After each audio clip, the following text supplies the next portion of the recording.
सक्षम police times, news 112, सक्षम जनतेचा आवाज। विरार पूर्वेकडील शिरवली गावाच्या परिसरात एका अज्ञात महिलेची धारदार शस्त्रानं गळा चिरून हत्या झाल्याची धक्कादायक घटना उघडकीस आली आहे। या घटनेमुळे संपूर्ण परिसरात भीतीचं वातावरण पसरलं असून खळबळ उडाली। शिरसाड वज्रेश्वरी रस्त्यावरील शिरवली गावातील एका शेतात या महिलेचा मृतदेह आढळून आलाय।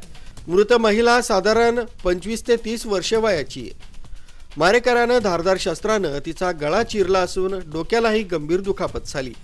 घटनेची माहिती मिळताच मांडवी पोलिसांनी घटनास्थळी धाव घेऊन पंचनामा केला आणि मृतदेह ताब्यात घेतलाय। मृत महिलेची ओळख अद्याप पटलेली नाहीये। आरोपीचा शोध घेण्यासाठी मांडवी पोलिसांची 4 पथकं आणि गुन्हे शाखेचं पथक तैनात करण्यात आलंय। मांडवी पोलीस ठाण्याचे वरिष्ठ पोलीस निरीक्षक रणजित आंधळे यांच्या मार्गदर्शनाखाली या प्रकरणाचा अधिक तपास सुरू आहे। न्यूज ब्युरो, सक्षम पोलीस टाइम्स, न्यूज 112, मोखाडा।